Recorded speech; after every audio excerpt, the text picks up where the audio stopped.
Belum sampai kau orang tak dengar suruh. Assalamualaikum warahmatullahi wabarakatuh. Sampai dah, alhamdulillah. Alhamdulillah. Alhamdulillahirabbil alamin. Wassalatu wassalamu ala asyrafil anbiya wal mursalin wa ala alihi wa sahbihi ajma'in. Subhanaka la ilma lana illa ma 'allamtana innaka antal alimul hakim. Rabbi syrah li sadri wa yassir li amri wahlul 'uqdatam min lisani yafqahu qawli. Alhamdulillah, syukur kepada Allah SWT. Segala puji bagi Allah Tuhan sekalian alam. Salam dan salam ke atas junjungan besar Nabi Muhammad sallallahu alaihi wasallam. Terima kasih banyak diucapkan kepada tuan pengurusi acara. Bahagia Tuan Amli tadi sebagai pengurusi. Pengurusi air lagi wakil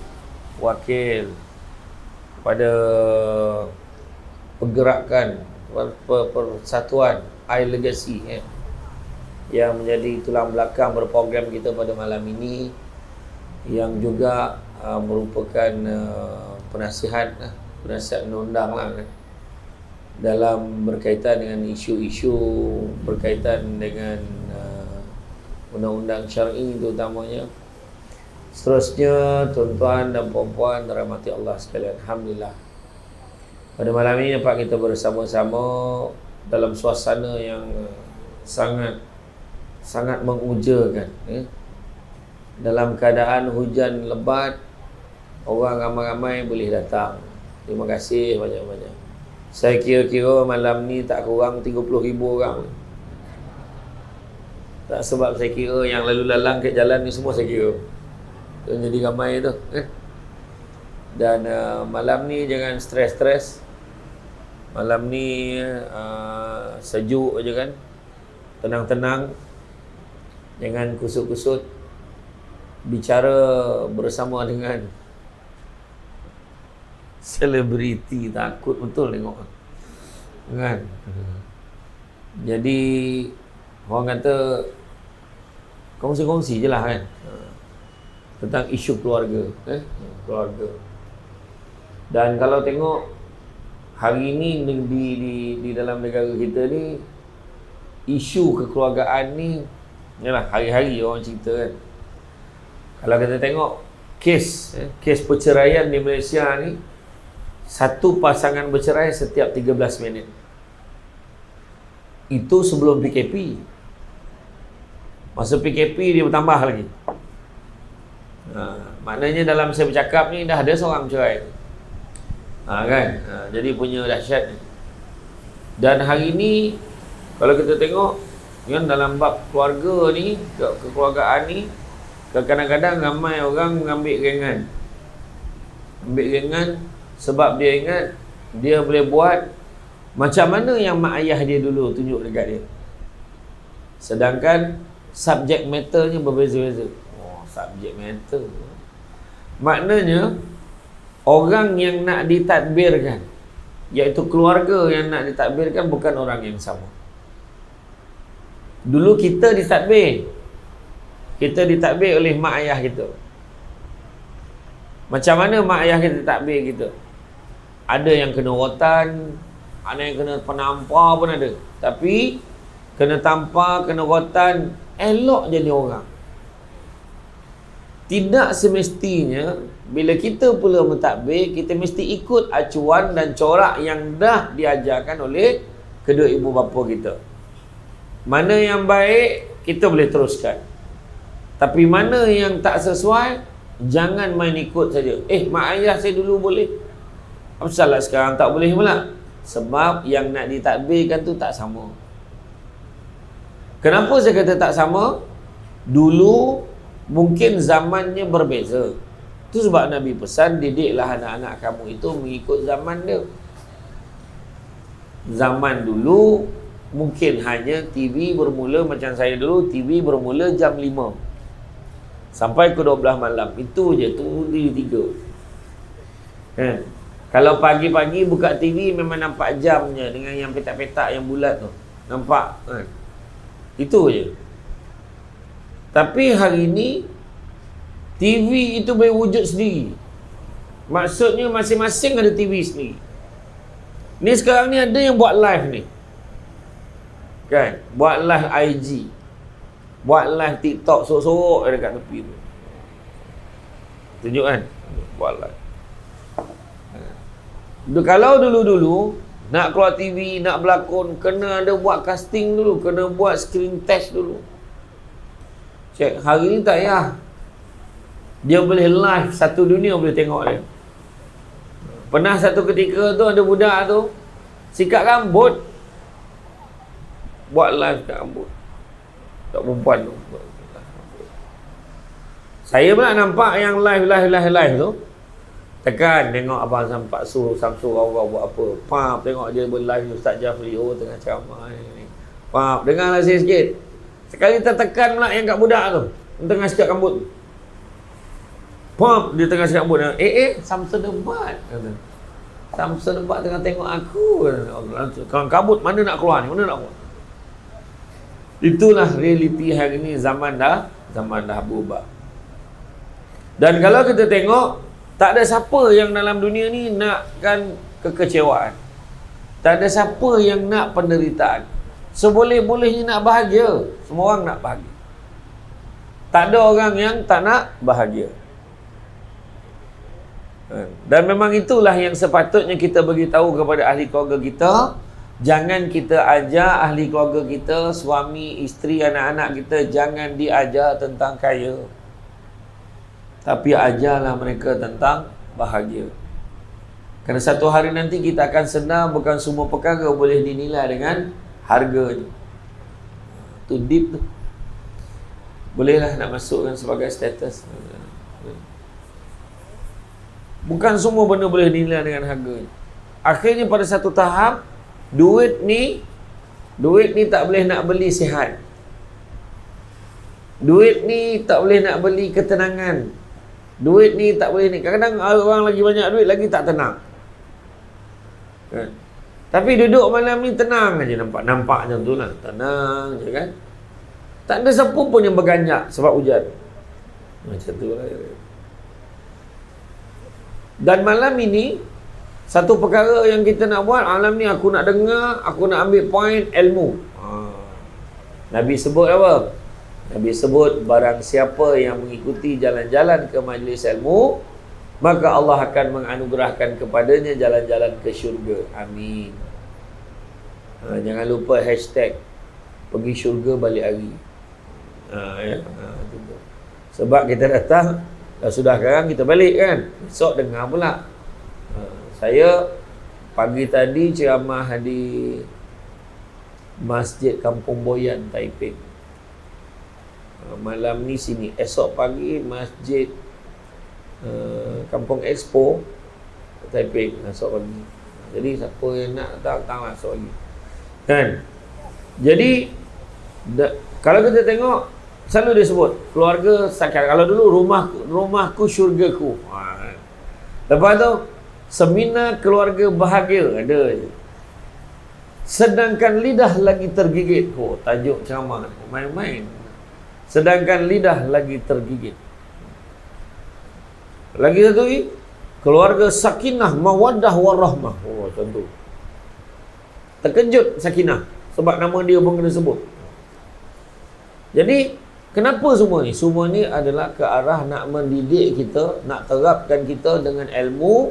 Sebab satu perkara, kebahagiaan ini perlu diusahakan. Kita tak boleh tunggu. Dan orang lelaki pun tak boleh nak tunggu macam orang kena hormat dia. Kehormatan itu perlu diraih dengan tindak tanduk dan perbuatan kita. Isteri pula tidak boleh harap dirinya dimanjakan tanpa menunjukkan dirinya itu layak dimanjakan. Macam mana tu? Makin pelik pula ceramah malam ni. Kan? Yalah, sebab kadang-kadang abang tu lah tak pernah manjakan saya. Cara kau cakap pun memang cik pasal kan. Abang tak pernah manjakan saya. Cuba abang tak pernah manjakan saya. Kan lain. Suami pula macam tu. Abang ni sebagai seorang lelaki je. Ayat tu cara kita komunikasi. Sebab dalam rumah tangga ni dia adalah merupakan komunikasi dua hala. Komunikasi dua hala. Suami isteri. Dia ada 3 jenis suami isteri kalau bab komunikasi. Pertama, dia komunikasi secara formal. Yang kedua, secara kawan-kawan. Yang ketiga, dengan fakta, hati dan perasaan. Pertama, formal, fakta. Yang kedua, kawan-kawan. Assalamualaikum. Salam. Makan. Nak? Macam tu je. Itu kawan-kawan. Boleh lah. Ya. Itu kawan-kawan. Tapi dekat rumah tak boleh macam tu. Ada tu pula fakta. Assalamualaikum. Salam. Bawa balik. Takkan pun nak pergi. Fakta. Awak masak tak ni? Masak apa? Kan bilis telur dadah. Fakta. Kat mana nak makan? Kat dapur lah, takkan kan bilik air. Fakta. Cepat awak balik. Tak ada kerja ni. Fakta. Okey ke awak hari ni? Okey je. Fakta. Tapi kalau dengan hati dan perasaan lain, suami balik, isteri tangan depa. Depa, abang. Macam tu kan. Abang. Tentu. Depa. Bila dia depa tangan, perasaan dah sampai. Malam ni buat. Malam ni mana apa, balik kan try. Masuk awal. Seorang masuk awal dulu, testing pada dalam. Abang, tengok perasaan macam. Ustaz, abang dah balik. Sono, tengok abang balik. Dia tak tanya lah, abang baru balik. Dia tak tanya lah. Dia memang dia baru balik. Kau tanya lagi kenapa? Kan? Abang baru balik. Memang baru balik. Kau buta ke apa? Takkan pun nak pergi, dia kata kan. Saya cakap, abang sono, tengok abang balik. Allah, abang happy tengok abang. Abang tengok abang pun tahu. Mesti abang lapar kan. Tengok cara dia. Mesti abang lapar kan. Siap tangan, mesti abang lapar. Suami pula cakap, tadi abang memang lapar. Tapi bila abang tengok muka isteri abang, hilang lapar. Abang ni macam tahu saya tak masak ni. Tak masak. Tak peranyat suami. Jadi nak beritahu, bila ada perasaan lain, kaedah komunikasi. Disebutkan bahawa dalam mewujudkan sakinah ni dalam keluarga ni, sakinah tu sendiri artinya tenang, hormat, aman, rasa dilindungi. Tu dia. Rasa dilindungi. Suami tu, nanti kejap lagi kita keluar. Dia tengah hujan ni. Sekejap. Tunggu abang ambil payung. Rasa dilindungi. Dia tengah hujan ni bang. Alah, hujan sikit, bukannya api, air. Redah aje lah. Ya Allah, tak ada langsung rasa dilindungi. Abang baik-baik bang. Hujan tu kan mendemam. Kan mendemam kan siapa susah? Saya juga. Suami kata apa? Bila lagi lah abang nak nyusahkan isteri abang ni. Allah abang. Nampak ayat tu kan? Dia tetap nak dalam kemanjaan dan kemesraan. Kok boleh? Kan, kok boleh? Dan begitu juga kalau kita tengok di dalam surah Ar-Rum ayat yang ke-21, disebutkan tentang ayat litaskunu ilaiha, yang mana maksudnya Allah menciptakan jodoh bagi manusia supaya mereka rasa tenteram antara satu dengan yang lain. Balik rumah rasa tenang aja. Sampai rumah, Assalamualaikum, salam. Tenang ni bukan senyap, itu sunyi. Tahu? Tenang ni maknanya dia tengok muka isteri pun tenang. Walaupun isteri tu dalam keadaan posisi dia berdiri tu, rambutnya kembang dengan baju binatang. Macam tu.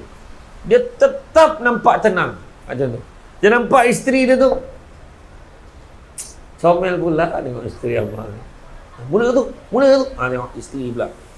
Respon. Alah, abang ni ada je. Tahulah tak lawa. Isteri abang macam mana pun lawa. Tengok. Dekat situlah orang lelaki dengan orang perempuan ni kena ada persefahaman. Orang perempuan ketanya orang lelaki. Jangan ingat orang lelaki saja yang nak isterinya lawa. Isteri pun nak suaminya handsome. Dia nak suaminya kemas. Kan? Tu sebab kalau kita tengok Pertama, jaga mata. Jaga mata apa? Mata suami kena jaga, mata isteri pun kena jaga. Maknanya pakai yang elok-elok, jaga mata. Tapi dia taklah lawa sangat. Itu bukan isunya. Sebab lawa ni berbeza-beza. Pernah tak kita duduk dekat sini mana-mana, kita tengok orang lalu lalang, kita tengok, oh ya, perempuannya lawa, kenapa lah muka suami dia macam tu? Pernah tak tengok?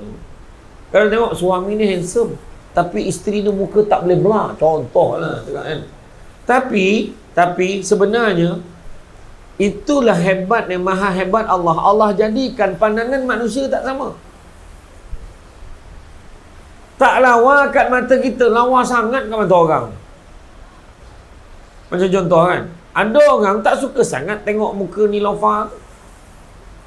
Ada orang cakap lawa betul Niloufar. Tapi taste orang berbeza-beza. Kan? Tentulah berbeza.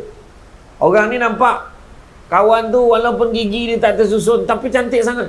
Suka tengok dia. Gigi tak tersusun, tapi handsome sangat nampak. Nampak? Itu sebab saya kata, pertama tadi, jaga mata. Tanya pasangan, abang suka saya pakai baju macam mana kat rumah? Tanya. Abang tak suka kau pakai apa-apa, jangan pakai. Tapi tengoklah tempat dia. Abang ni pun kan cakap kan, tanya isteri, apa tanya si, suka abang macam mana? Saya tak kisah abang pakai apa-apa, janji kemas, tapi tolonglah jangan pakai kain pelekat tanpa protection. Dia gemar duduk rumah pakai kain pelekat saja, protection pun tak pakai. Lepas tu terlelap. Bila terlelap, kipas laju, berkibar kain pelekat. Anak kat depan tu tengok, tak nampak, tengah lancang sifat 3 kali, apa tu? Dah hilang sepek. Kan? Gemar sangat. Orang lelaki alasannya senang berangin, dia kata. Fikir berangin dia je. Abang pakai apa? Tu sebabnya orang lelaki kadang silap. Dia gemar pakai jubah yang lengan pendek tu. Perasan tak? Dia pakai jubah lengan pendek, pergi masjid, pergi surau. Orang Arab, jubah lengan pendek ni bawa tidur. Jadi kalau kat rumah pakai jubah lengan pendek tu smart lah. Tu tutup semua, elok pakai. Dah lah tak berbaju, kain pelekat tak ada protection, tidur kat sofa. Menganga, Allah, berdengkur satu rumah dengan. Yang orang perempuan tanyalah, abang suka saya pakai baju apa? Abang tak suka pakai baju akal lah, betul lah. Yalah, abang suka sangat tengok kau pakai uniform kilang dulu. Pakai balik uniform jadi kilang ni pakai. Abang suka sangat tengok kau pakai telekung. Pakai telekung sepanjang hari, kita telekung kat rumah. Time masak pakai telekung, pakai kembang. Reza lah. Tanya isteri, tanya suami. Jaga mata. Yang kedua, jaga apa? Jaga hidung. Wangi-wangi kat rumah. Pakai wangi-wangian. Sebab itu sunnah. Wangi-wangi. Jaga hidung. Wangi spray. Nampak suami capat, pap serah, bygone spray, chill top kan. Apa teruk sangat bau kau ni? Musim denggi bang, cakap tu. Maknanya pakailah wangi-wangian yang terbaik. Tu sebab orang perempuan kan selalu beli minyak wangi, dia akan tunjuk kat kawan dia, okey tak bau ni? Tu maknanya okey tu. Maknanya nak pilih yang terbaik. Suami pun sama. Ini masa mula-mula berdating bukan main lagi. Mandi minyak wangi, air pun dia tak mandi je, ambil minyak wangi mandi. Sebab biar badan dia wangi. Kalau bau haruman kasturi, sampai jam tu sekali lah. Tapi bila dah kahwin, bak kata orang bagan serai tu dia sebut apa? Take things for granted. Macam tu lah. Dia ambil kan? Dia tak ambil berat lagi dah. Bak wangi-wangian ni tak ada. Kontut bersepah satu rumah. La ilaha illallah. Kadang-kadang tu dah tiba dah berbau dah. Ya Allah, siapa pula kentut ni? Awak lah bergaduh tu. Awak lah, tak ada mana. Saya kenal sangat bau kentut ni. Dia boleh cam nak kentut apa. Bayangkan tu. Jangan macam tu. Dulu masa dating nak kentut masuk bilik air. Bilik air siap ada hal. Siap. Rasa tak sedap badannya. Nak terkentut. Kan? Tapi bila dah kahwin, mana sempat mana boleh bagi dia bagi. Kadang-kadang orang perempuan sambil buat dulang lalu depan suami dia, maaf dia bagi, sorry, la ilaha illallah. Dah lah bau yang ditinggal tu kesannya lama mak. Kan? Jadi bayangkan, itu janganlah kau kata saling luka melukai Shima. Luka dilukai. Jadi itu yang kedua, hidung. Yang ketiga apa? Perut. Bukan makna perut boroi tak boroi, tak. Tapi orang lelaki pastikan isi rumah terjaga perutnya, maksudnya siapkan makanan dia. Orang lelaki siapkan makan mentah, orang perempuan mungkin masak. Orang perempuan pun masak. Masaklah lauk kegemaran suami. Kadang suami I simple je. Pagi telur mata kebau goreng. Tengah hari telur dadar. Malam telur sak kicap. Telur setolur-tolur hari tu. Memang hanya mulut lelaki. Ya. Jadi ikutlah suami masing-masing. Abang cakap lah, abang suka, abang teragak nak makan apa, abang cakap je, saya akan masakkan. Saya cakap. Abang teragak nak makan landak lah, pauk lah, sewu dia ni, orang tua ni. Cakaplah binatang yang senang-senang sikit. Landak minta. Landak, tapi kan? Badak berendam tak boleh lagi lah kan? Jadi masak. Tapi sebenarnya jangan salah faham. Kejap lagi saya beritahu apa dia jangan salah faham tentang bab masak ni. Kejap lagi saya beritahu. Dan yang keempat, jaga telinga. Jangan cakap benda-benda yang menyakitkan hati pasangan gitu. Awak ni makin gemuk saya tengok. La ilaha illallah. Jangan macam tu. Cuba cakap, awak ni kan saya tengok makin sihat. Tak tahulah macam mana sihat tu. Macam rasa nak macam ke berat badan dah naik sikit. Cakap elok. Ni tu balun, kau ni gemuk sangat, faham? Jangan macam tu. Cakap tu biar orang kata ada hikmah, berhikmah. Tanam tabu di topi rumah, cabut ubi sampai ke akar. Kalau hidup penuh dengan hikmah, selaut garam terasa tawar. Nampak? Cakap tu berhikmah. Jangan nak balun je. Tenang. Cakap dengan penuh orang kata sopan santun. Berbudi bahasa bila cakap tu. Abang, rasa-rasanya abang nak masak, abang nak makan apa, abang nak saya masakkan apa. Abang cakap tu, insya-Allah saya akan masak. Saya berteragak lah minggu ni, macam tiba-tiba rasa macam seronok sangat nak masak minggu ni. Contohlah. Cakap, bincang. Dan saya beritahu tadi, jangan salah faham tu maksud dia. Orang semua ramai yang tak tahu, ramai yang tak perasan, ramai yang kurang ilmunya, tak tahu bahawasanya tanggungjawab orang perempuan sebenarnya ada dua je. Tu dia. Dua je tanggungjawab orang perempuan. Pertama, melayan suami. Kedua, melahirkan anak. That's all. Tak saya tanya lah penasihat. Iya. Orang lelaki jangan marah lah, bertenang, relax. Orang perempuan tanggungjawab dia melayan suami dan juga melahirkan anak, itu sahaja. Jadi melayan suami, kalau suami kata on tak on, on. On tak on, on.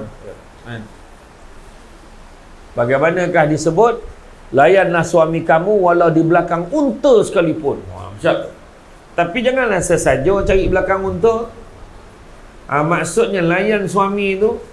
Kalau suami dah masuk dalam bilik, berlari orang perempuan tu, abang, ada apa-apa yang boleh saya bantu? Macam tu kaedah dia. Ya, mana faham tak faham juga kan? Jadi yang terbaik. Dan melahirkan anak, tak sah nak apa. Kadang-kadang orang perempuan hari ni lain pula. Orang perempuan hari ni lain. Anak 3 je cukup, tutup kilang. Allahu Akbar. 4 je, tutup kilang. Tetapi ialah perlu juga ada perancangan. Jangan main belasah ya. Maknanya kita kaji juga dari segi kemampuan keuangan kita. Dan tapi ialah kita percaya dalam Islam setiap anak itu ada rezeki. Dan saya kata tadi, tanggungjawab orang perempuan melahirkan anak dan juga melayan suami. Basuh pinggan, basuh kain, besarkan anak, cuci bilik air. Apa lagi? Susun atur rumah tangga, didik anak, apa lagi? So semua lagi urusan rumah tangga, semua kerja orang lelaki. Sudah. Marah dah orang lelaki. Tapi itu hakikat. Itu sebab Nabi takkan susahkan isterinya untuk benda-benda yang Nabi boleh buat sendiri. Itu kita faham. Tetapi dalam banyak keadaan bila suami ni banyak kerja dan tanggungjawab dia, maka itulah orang perempuan dengan penuh rela hatinya menanggung tugas suami itu. Jadi orang lelaki kena ingat, orang lelaki kena hargai orang perempuan yang orang perempuan yang sanggup melaksanakan tugas itu bagi pihak suami. Itu kena faham betul-betul konsep. Macam lipat kain, orang perempuan juga lipat, kan? Tetapi orang perempuan ni dia punya ubat dia apa? Lelaki kena sentiasa bagi ubat kat telinga dia tu. Ubat orang perempuan. Apa ubat kat telinga ni? Ubat kat telinga ni adalah puji-pujian. Orang perempuan ni kena dipuji. Tu makanan dia tu. Sedap betul masakan isteri abang ni. Jadi dia semangat nak masak lagi. Ya Allah, sedapnya. Kadang-kadang isteri sampai tanya, sedap ke tidak? Bolehlah. 3 pinggan kau balun kau boleh jawab, bolehlah.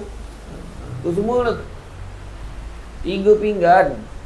Habis licin, bolehlah. Kena perbaiki lagi. Amboi, ayat. Kau ingat pertandingan MasterChef? Tak, maksudnya bagi punya sedap isi abang masak. Cuma besok kita makan kat luar, tak tahan lah abang makan makanan kau. Contoh.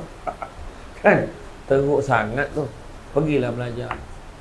Ya, tapi kadang-kadang ada juga tak dinafikan. Ada setengah makanan ini menjadi sebab pergaduhan suami isteri. Suami kata tak pernah sekali pun, ada yang jumpa saya tu, dia kata saya tak pernah sekali pun merasa masakan air tangan isteri saya. Saya jadi bila balik kerja saya singgah sama mak saya sebab mak saya masak. Tapi isteri saya tak. Dia asyik tanya, hari ni makan mana? Hari ni makan kat mana? Dia makan kat luar. Kadang-kadang suami tu, yang suami kan dia gemar pergi kedai tom yum, kan? Kedai tom yum tu pula adalah anak dara Thailand ni. Allahuakbar. Lembutnya lah. Dia kadang, awak tak masak ke? Masak benda tak pandai lah masak. Makan kat luar lah. Je makan kat luar. Pergi dekat kedai Thailand. Kedai tom yum. Makan gapo be? Aduh. Bengkok terpletok kepala. Makan gapo be? Sik goreng so. Lagi be? Tom yum udang so. Lagi be? Sok kosong so. Lagi be? Muso be? Coba. Jangan main-main. Sebab ada orang ambil peranan manja tu tadi. Nampak macam golak-golak lah kan, tapi sebenarnya itu realiti kan? Jangan sampai suami kita menjadi suamiku seorang pendosa. Tajuk drama pula dah kan? Suamiku seorang pendosa. Jangan. Suami tercari-cari kasih yang lain. Jangan. Jadi mana kata kena jaga tu. Dan begitu juga wujudnya perasaan kasih dan sayang, mawaddah warahmah.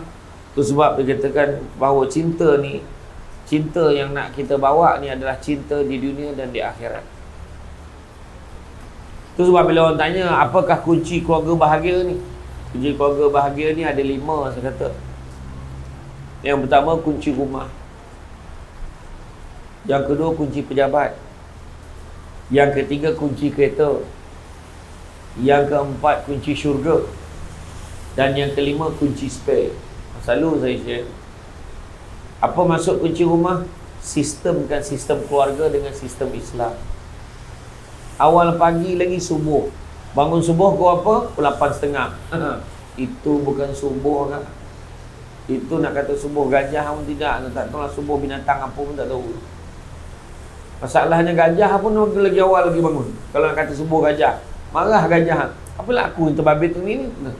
Gajah pun bangun awal. Tu belum cerita ada orang 5 minit sebelum zuhur baru subuh. Dah pupus subuh dinosaur ramai. Dah pupus. Peranyat imam kat masjid. Siapa pula yang kunut tengah hari. Jadi pagi-pagi lagi dah kejutkan. Abang subuh. Abang subuh. Kalau macam tu lah cara kejut, ada harapan dua-dua tak subuh.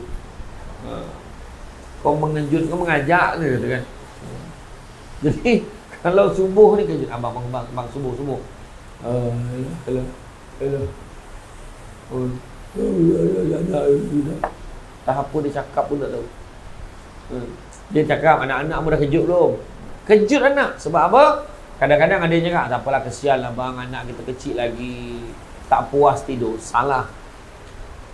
Daripada kecil lah kena didik dia bangun awal untuk subuh bersama-sama dengan mak ayah. Sampai masa besok mak ayah apa?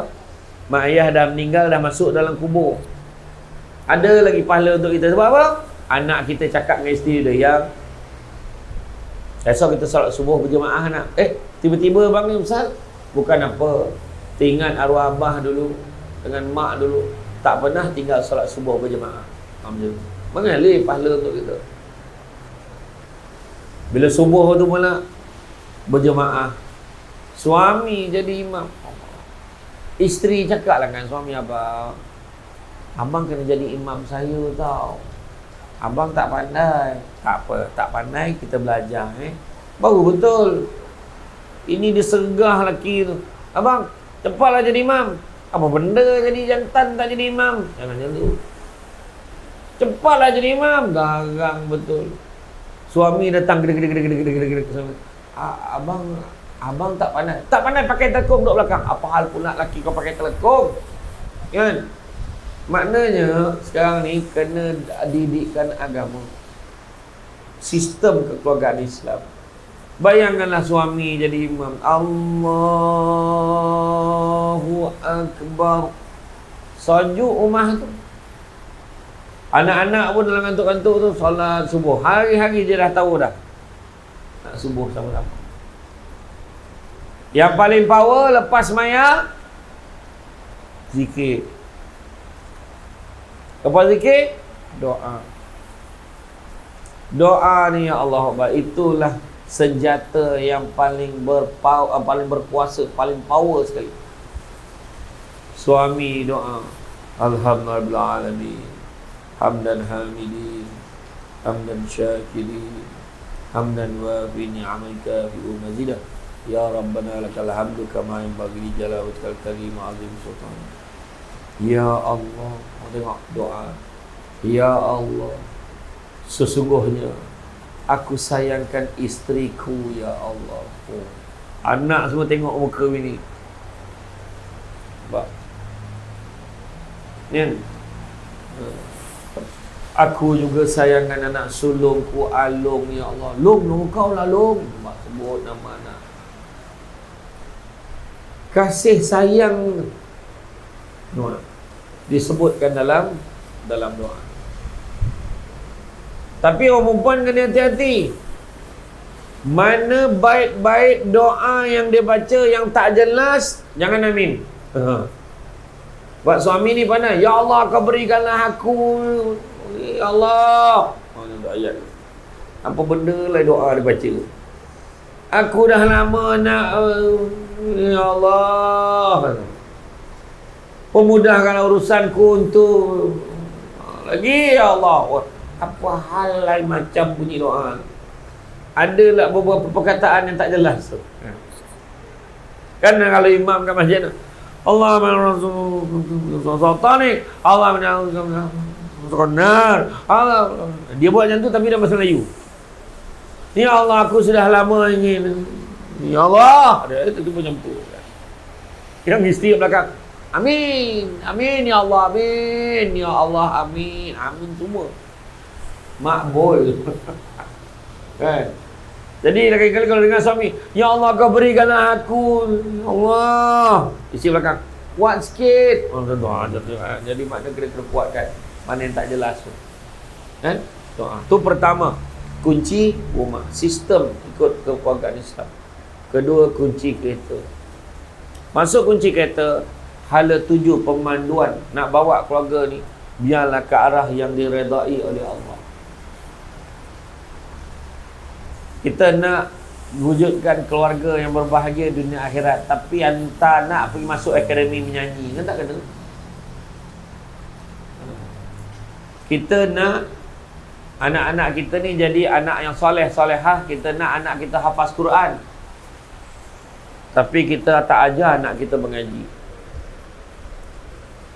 Pernah satu ketika Saidina Umar didatangi oleh seorang lelaki membawa anak dia. Dia kata, wahai Umar, kau telah nasihatkan anak aku ni dahaka. Saidina Umar pun nasihatkan dia begini. Kemudian budak tu tanya, wahai Umar, ada tak keadaan di mana seorang bapa tu juga adalah derhaka? Maka kata Saidina Umar, ada 3 keadaan. Pertama, kegagalan memberi nama yang baik-baik. Itu derhaka.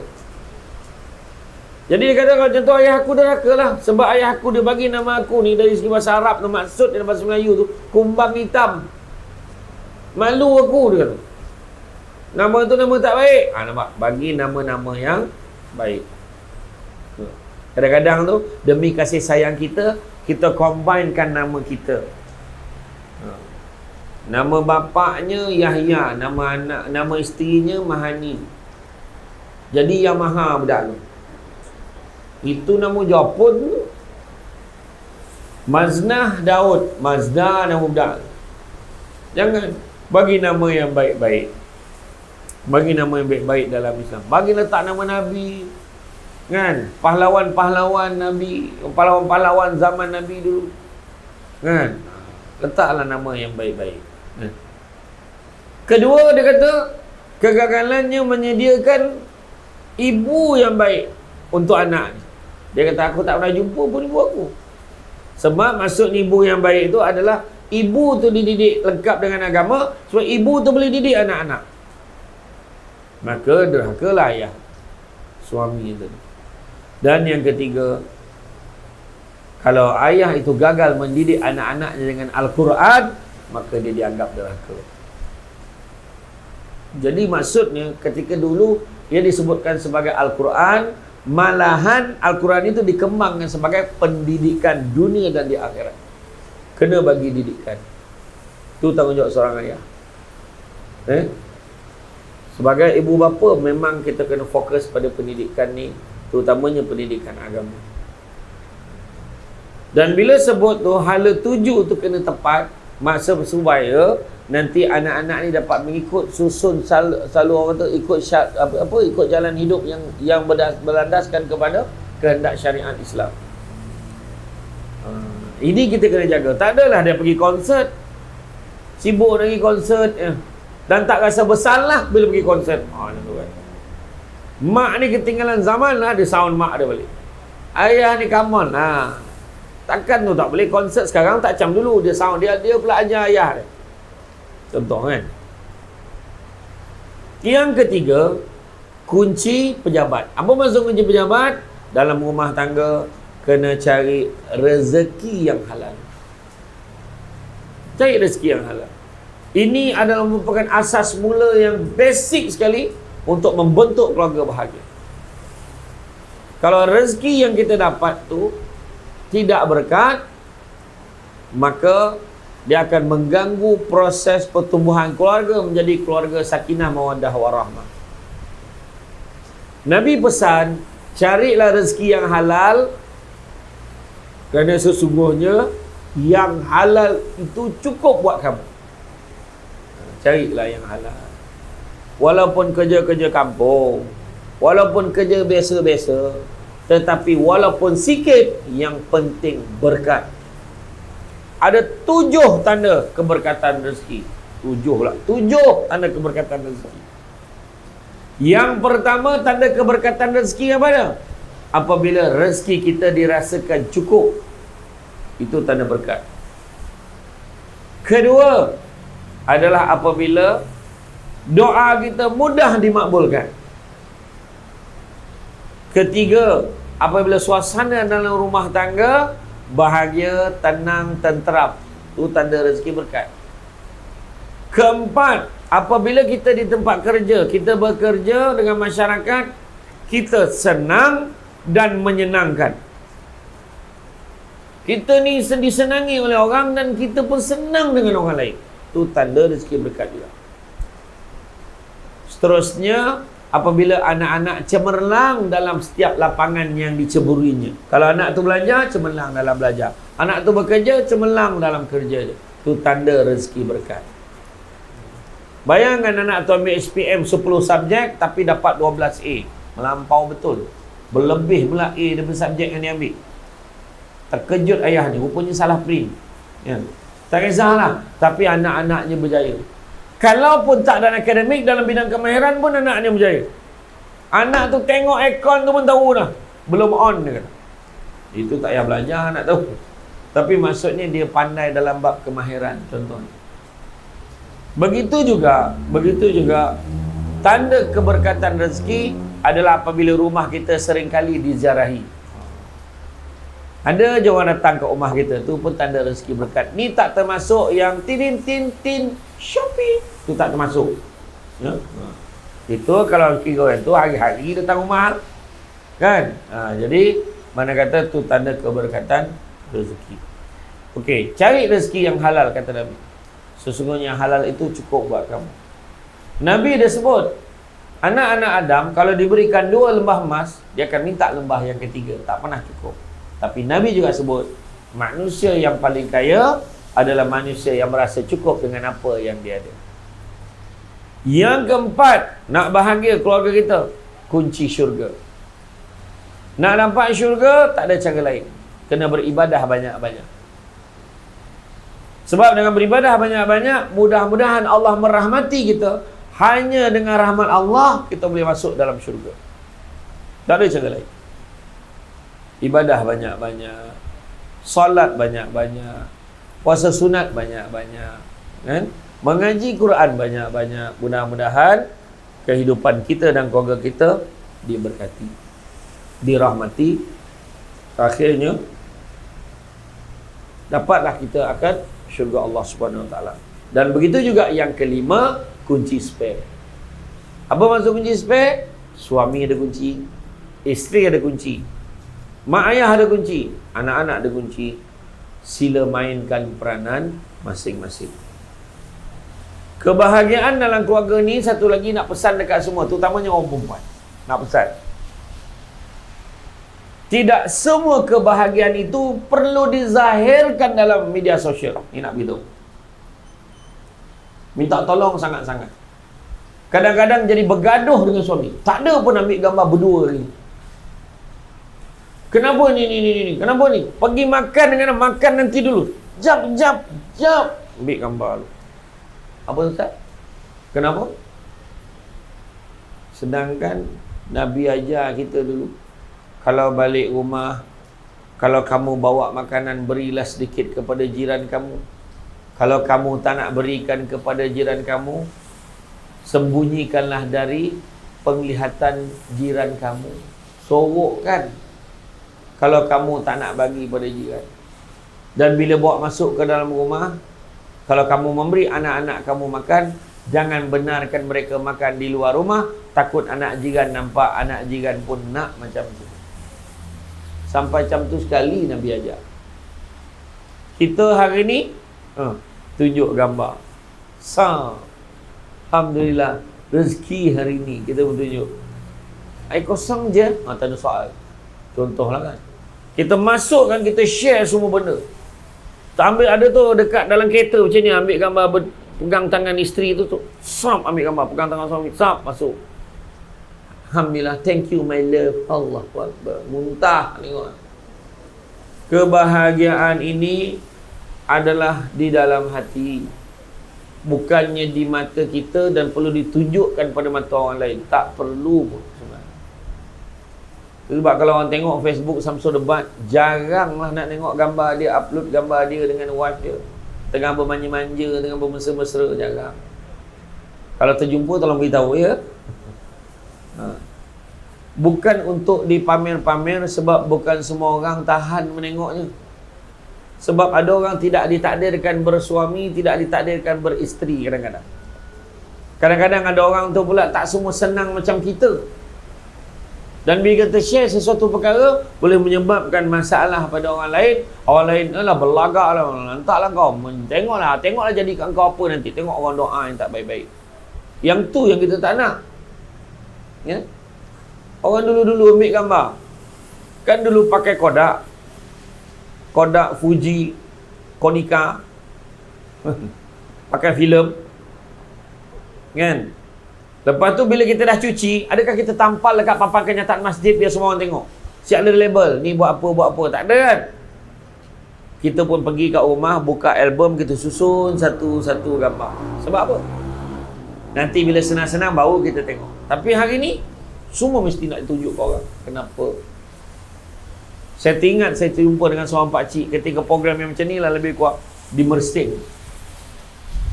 Kisah benar tu. Pakcik tu cakap saya, Ustaz, kita selfie boleh? Boleh. Dia selfie tu, dia tarik saya macam ni. Dia keluarkan tapak tangan dia suruh tengok. Tengok Ustaz, saya pun tengok lah. Faham Ustaz? Saya simpan dalam hati. Falsafah. Betul, saya terkejut tu. Dia buat macam tu. Ustaz, saya simpan dalam hati. Ustaz ingat tak? Ambil gambar dalam phone sampai masa kena format Ustaz. Simpan dalam hati, insyaAllah ingat sampai mati. Allah. Menung saya malam tu mikirkan ayat pakcik ni. Saya teringat pula waktu saya kat Rompen. Dekat Rompen Pahang. Grup-grup ni ajak ambil gambar. Ustaz, kita ambil gambar boleh? Boleh. Saya ketua kampung semua. Malam tu ada jamuan lah lepas ceramah tu. Makcik-makcik pula berdiri kat belakang. Boleh satu makcik tu keluar suara. Free size dia kata. Aku pun pandang. Apa hal lah free size pula? Alah yang macam ni tu lah. Itu freestyle makcik. Bukan free size. Tapi dia confident. Sampai hari ni aku tergelak tak habis-habis. Tapi dia confident. Tak nak beritahu ni sebenarnya, penghargaan kita pada gambar tu dah lain. Kita gemar tunjuk-tunjuk kat orang seolah-olah benda tu satu. Kalau tak share, jadi penyakit. Sampai satu tahap, sebenarnya media sosial hari ni banyak menyebabkan ramai orang ditimpa penyakit yang dinamakan penyakit split personality. Ramai orang dapat sebenarnya. Cuma orang kadang tak ketara sangat. Tapi dia ada penyakit. Dia gambarkan diri yang bukan dia berdasarkan apa caption yang dia tulis kat post dia tu, posting dia tu. Alhamdulillah, selesai juga solat zuhur hari ni. Dia nak gambarkan yang dia tu jaga solat. Nampak tak? Dan dia portray supaya orang lain mesti nampak dia jaga solat. Nampak tak? Masalah tak? Masalah. Ada satu hamba Allah, dia tunjuk gambar handphone, dia letak gambar jambak bunga, dia letak bunga sebelah. Dia ambil gambar, thanks for my beloved hubby for this lovely gift on my birthday. Terima kasih buat suami kesayanganku kerana hadiah ini sempena hari lahirku. Nampak? Sedangkan bunga dengan handphone dua-dua dia beli sendiri. Dia seronok sangat bila orang komen, untunglah, bertuahlah, tak ajak pun, happy birthday. Bila nak open tablet? open table. Bila nak open table? Kan? Bila nak open table? Akhirnya, yang paling teruk sekali sampai satu kes yang saya jumpa, dia bukan hanya posting macam tu. Dia create pula satu account untuk komen dekat situ. Allahu Akbar. Punya teruk penyakit dia. Split personality disorder. Cuba baca dekat dalam Google. Baca. Split personality disorder. Banyak sangat hari ni. Dia gambarkan dekat semua orang. Aminah, suami I macam ni. Suami I dijaga I elok-elok. Suami I kan, setiap pagi kita solat berjemaah. Sedangkan tu semua hanya projection saja. Yang dibayangkan, sedangkan suami dia tak begitu. Ramai sangat. Seolah-olah media sosial ni adalah satu alat untuk mencipta satu kehidupan yang bukan dia. Nampak? Tu sebab hati-hati. Hati-hati kepada semua. Story nak share ni semua. Dan ayat yang paling best yang masyarakat kita selalu guna. Akaun aku yang kau sakit hati kau koyak apa hal? Nampak dia marah orang. Tapi sebenarnya apa yang kita tulis, apa yang kita share, semuanya akan dipertanggungjawabkan. Jangan cakap ni kawan aku, suka hati akulah yang kau pergi tengok kenapa. Dah sah-sah public. Orang lalu dekat wall orang nampak, terus ada mindset dia. Apa ni? Ada komen. Itu sebab hati-hati. Kalau nak posting yang elok-elok. Contoh, jom datang ramai-ramai. Seramah berbicara bersama selebriti, contohlah. Jom datang ramai-ramai. Alhamdulillah, malam ni ramai datang walaupun ribut dipahamkan. Walaupun hujan lebat, hujan renyah-renyah, tetap ramai. Terima kasih banyak. Ada yang bawa kemah apa? Bawa payung pasar tani datang tadi pun ada. Bagus betul, semangat tu. Terima kasihlah banyak-banyak. Tadi ada yang request, nak ambil gambar boleh tak? Boleh, tak ada masalah. Okey je, boleh. Gambar tegak RM10, gambar rebah RM15. Salah. Masuk dalam tabung air legasi. Kan? Boleh, tak masalah. Saya okey je. Cuma tinggal lagi, tunggulah habis ceramah, baru ambil. Risau sikit lagi. Apakah ciri-ciri keluarga bahagia ni? Yang pertamanya, suami isteri yang soleh-solehah. Soleh-solehah. Yang kedua, anak-anak yang berbakti. Ada tak anak-anak berbakti? Anak-anak tolong. Anak-anak tahu dah bangun pagi dia tak nak nyusahkan mak dia. Anak-anak bila bangun dia kemas katil dia sendiri. Anak-anak bila dia bangun dia mandi, dia sidai towel dia tu elok-elok. Kan? Anak-anak tu bila dia dia kemas rumah dia sendiri. Tak payah dia suruh. Yang saya sebut tu teori semata-mata. Itu. Memang susah nak dapat anak-anak yang macam tu. Tapi ada tak? Ada. Jadi memerlukan kepada pendidikan berterusan. Bukan hanya dengan jerit-jeritan. Kalau hanya dengan jerit-jeritan, mengugut dan sebagainya, akhirnya anak buat tidak ikhlas. Begitu juga lingkungan sosial baik as-salihah. Maknanya kita punya percampuran kita juga. Pencampuran yang baik-baik dengan jiran yang baik-baik. Dan juga dekat rezekinya. Murah rezeki. Jadi yang paling penting macam saya kata tadi, carilah rezeki yang halal. Duit walaupun tak banyak, yang penting berkat. Itu penting. Allah uji muda dengan tua, sehat dengan sakit, lapang dengan sempit, hidup dengan mati, kaya dengan bukan dengan miskin. Allah uji kaya dengan kecukupan. Ada orang kaya tapi tak cukup-cukup. Dan ciri kita ni nak menjadi keluarga yang berbahagia di dunia akhirat juga, berakhlak mulia, beradab. Anak-anak lalu depan orang tua menunduk. Kan? Jumpa orang tua, Assalamualaikum, makcik sihat ke? Allah baiknya lah. Tapi yang bakal menantu tu lain. Jangan percaya, itu lain. Itu namanya menanam modal namanya. Datang baik je. Makcik, seronok saya tengok muka makcik. Teringat dekat arwah mak saya. Allah baiknya lah. Tu sebelum kahwin tu. Dia minum air tu habis. Ya Allah makcik sedapnya air ni makcik. Walaupun air kosong. Sedap sungguh. Amboi, ayat membodek. Makcik tu cakap, nak tu air basuh tangan tu. Habis minum. La ilaha illallah, parah betul. Lepas tu apa lagi? Makcik, saya nak tanya, boleh? Tanyalah nak, tanyalah. Baik betul kau, tanyalah. Saya nak tanya, Zuhur dah masuk belum? Ya Allah, baiknya budak. Pukul 10 dah tanya Zuhur masuk. Ini teruk ni. Hal pula tanya Zuhur masuk belum pukul 10. Kan? Itu jangan kira. Itu sebelum kahwin. Dia maksudnya dididik daripada kecil. Bak kata orang, makan sirih berpinang tidak, pinang ada kat kota Melaka. Makan sirih mengenyang tidak, tegah dek budi dengan bahasa. Ya. Didik dengan akhlak dan juga adab. Kedua, bersikap penyayang. Luahkan perasaan kasih dan sayang. Berfikiran positif.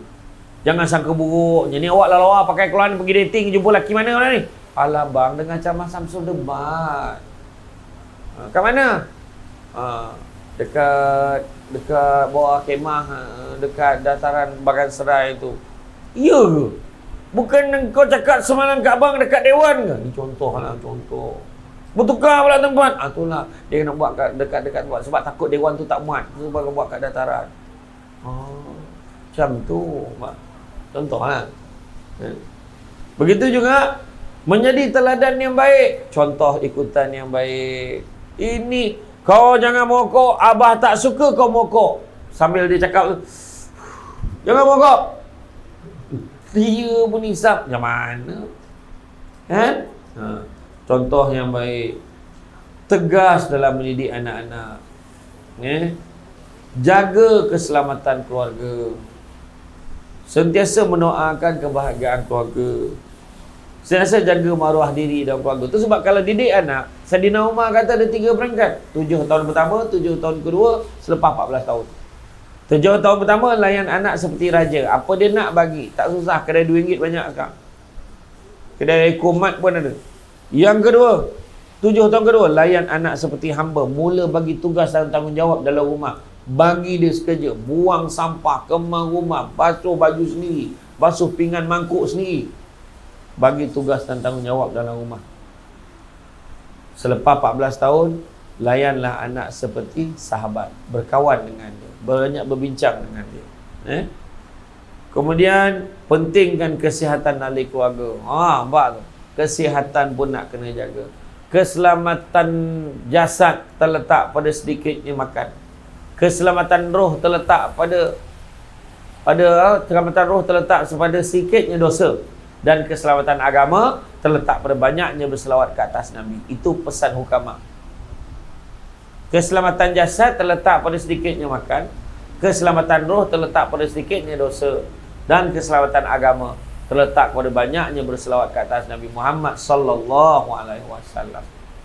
Jadi jagalah. Tolong jaga. Ni makan ni kau jual. Kan? Hari tu bulan puasa dapat turun diet sikitlah. Bulan puasa dapat turun lah dalam 5 kilo. Tu sebab boleh buat weight challenge. Weight challenge tu, masa hari pertama puasa timbang dekat pejabat. Masuk puasa yang ke-25 timbang. Siapa yang paling banyak turun dia daripada timbangan awal lagi tu. Ada hadiah nombor 1 sampai nombor 20. Tapi grand prize akan ditimbang pada 25 Syawal. Tu grand prize. Terbalik jarum tu kan. Semua di balon ni, buluh lomang tu dengan buluh-buluh di balon ni. Macam tu lah. Kan? Jadi kawal, jaga. Ringankan badan bukan sebab nak lawak. Kurangkan berat badan ni supaya kita ringan nak beribadah kepada Allah Subhanahu Wa Taala. Kemudian merancang dan mengurus keuangan keluarga dengan sebaiknya. Amalkanlah sistem keuangan Islam. Banyakkan bersedekah. Pastikan zakat tidak ada yang tertinggal. Banyakkan menyumbang, bantu golongan-golongan yang memerlukan. InsyaAllah dengan sedekah akan membantu menjaga keluarga kita. Sebagaimana yang Nabi sebut, tidak akan berkurang harta orang yang bersedekah, melainkan bertambah, bertambah dan bertambah. 3 kali Nabi ulang perkataan bertambah itu. Dan begitu juga Nabi sebut, Belum sempurna kebajikan seorang mukmin selagi mana dia tidak menginfakkan sebahagian pada harta dicintainya. Keluarkan yang kita suka. Dan begitu kan Nabi sebut. Nabi kata bala dan musibah tak pernah mendahului sedekah. Kalau rasa banyak sangat masalah hari ini, cuba nilaikan sedekah kita bila last. Sedekahlah banyak. Sumbanglah. Dan begitu juga disebutkan tentang bagaimanakah kita ni didik keluarga kita ni kejar akhirat. Kenapa? Sebab disebutkan dalam surah Asy-Syura ayat 20, barang siapa yang mengejar keberuntungan akhirat, nescaya kami akan tambahkan keberuntungannya itu. Maknanya dunia pun dapat. Namun barang siapa yang mengejar keberuntungan dunia, nescaya kami akan berikan sebahagian saja pada keuntungan dunia itu, dan tidak akan ada satu bahagian pun untuknya di akhirat kelak. Jadi mana nak? Kejar dunia dapat sikit, akhirat tak dapat apa. Kejar akhirat, dunia pun dapat. Maka kejarlah akhirat. Jangan kecewa dengan dunia. Kita tak dapat jawatan tinggi-tinggi di atas dunia ni. Tak apa, sabar. Allah janjikan kedudukan yang terbaik di sisi Allah bila kita sabar. Sabar. Yang kedua, syukur. Yang ketiga, ikhlas. Yang keempat, tawakal. Yang kelima, redha. Ada kelima-lima ni, insya-Allah tak ada masalah untuk kita mewujudkan keluarga bahagia. Saya ingat saya jumpa dengan abang Ashraf Muslim. Kenal kan Ashraf Muslim kan? Kan dia ada 2 isteri, semua orang tahu. Dan betapa saya pernah dengar dia cakap dalam bilik hotel macam ni tau. Iya sayang, iya. Iya, Rina, I love you. Saya cakap ni mesti yang muda kan? Lepas tu dia pun macam ni. Hello, ya sayang. Kenapa sayang? Oh, ya ke? Rupanya dua-dua isteri dia cakap macam tu. Bagus tak bagus? Saya tanya, bagus tak bagus? Orang perempuan? Tak tahu nak jawab dah. Tak berani nak jawab. Orang lelaki, bagus tak bagus? Oh. Dah. Maksudnya nak bagi tahu. Saya tanya Abang Ashraf Muslim, bang, cuba abang bagi saya rahsia sikit. Apakah rahsia kebahagiaan abang dengan isteri-isteri abang? Dia kata ada 10 Ustaz. Ada 10 Ustaz. Ada 10. Yang pertama, kita kena bijak. Okey, bijak, right? Nombor 2 sampai nombor 10 semua sabar dia. Itu saya sampai hari ni saya ingat tu. Jangan kata 2 isteri, dengan seorang isteri pun itulah petua dia. Allah banyak ragam lah. Kan? Orang perempuan memang gitu. Orang lelaki kena terima isteri kita macam. Orang lelaki kalau dia bergaduh dengan sudah, okey. Abang minta maaf, okey dah cukup. Dah jangan bising dah, cukup. Settle. Tapi dah. Sebab lelaki tak suka memanjang-manjangkan cerita. Orang perempuan jangan. Yalah, saya minta maaf. Saya tahulah salah saya. Tapi abang tahu kan kenapa saya buat macam tu? Nak juga cerita tu. Nak dia panjang-panjang lagi cerita. Itu penyakit dia. Kan? Jadi kena sabar banyak-banyak. Orang perempuan, dia memang orang kata makhluk yang unik. Itu sebab ulama' dulu-dulu sebut perempuan ni ibarat tulang yang bengkok, lelaki pula ibarat tulang yang lurus. Sampai bila-bila pun orang lelaki takkan boleh luruskan yang bengkok. Tapi lelaki lah kena menyesuaikan diri dengan kebengkokan itu. Macam tu lah, faham? Jadi kita yang pening-pening kepala sekarang ni itulah dia. Sebab orang lelaki dah lah tak ramai. Hari tu saya ceramah dekat rumah warga Mas dekat Jempol. Saya tengok semua perempuan. Saya tanya pula semua perempuan ni, laki habis mati dah. Sabarlah aku, sabarlah aku. Saya 5 minit berhenti. 5 minit terberhenti sebab tergelak ni masalah. Allahu Akbar. Nah, yang isu sekarang ni, pening kepala dan keluarga tu satu hal. Lelaki dah lah tak ramai yang lelaki sibuk jadi perempuan pun ramai. Pening kepala. Kau dah senapang aja. Senapang sibuk jadi perempuan, pening kepala. Elok kat KLA pakai jubah sampai depan Kaabah pakai telekung apa hal? Aduh.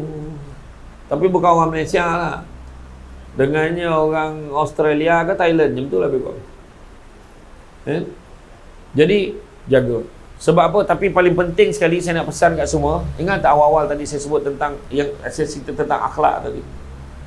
Paling penting malam ni nak pesan kat semua orang, perkasakan satu perkara ni dalam keluarga kita. Ni nak pesan sangat. Yelah, tentang agama tu kita tahulah, tetapi nilai-nilai adab dalam keluarga tolong perkasakan. Anak-anak sibuk ni.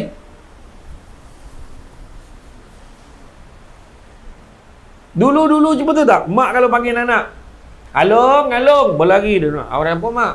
Pergi beli barang maknya mak gula ni dah betul pergi beli. Allah, pergilah. Elah dia pergi beli. Betul tak? Anak dulu-dulu. Sekarang Along. Along. Iya, tapi tak pergi. Dekat situ tak? Hari ni tak macam dulu. Adab ni. Bertuahlah jumpa budak yang umur 7-8 tahun, boleh tegur orang tu. Pakcik sihat ke? Macam nampak macam tak sihat je. Pakcik dah makan ubat belum? Allah, bertuah kalau boleh jumpa budak macam tu hari ni. Kan? Dulu-dulu ramai nak jumpa budak macam tu. Pakcik sihat? Assalamualaikum cik. Pakcik okey ke? Nampak macam tak sihat je. Dulu ramai. Hari ni susah nak jumpa. Ini krisis adab namanya. Kata Imam Malik, biar ilmu sikit tapi jangan tak ada adab. Begitu juga Imam Malik pesan, kan? Imam Malik pernah beritahu mendidik anak-anak anak didik dia, anak murid dia yang paling senior, nama dia Abdul Rahman bin Qasim. Dia kata, aku mengabdikan diri aku untuk belajar ilmu dengan Imam Malik selama 20 tahun. Tetapi 18 tahun dihabiskan untuk belajar adab sahaja. Bayangkan. Penting tak penting? Penting adab. Kalau adab anak-anak kita dapat kita didik, Allah sejuk. Sejuk apa perempuan? Sejuk apa? Kalau orang anak-anak ni beradab, sejuk apa? Orang perempuan sejuk apa?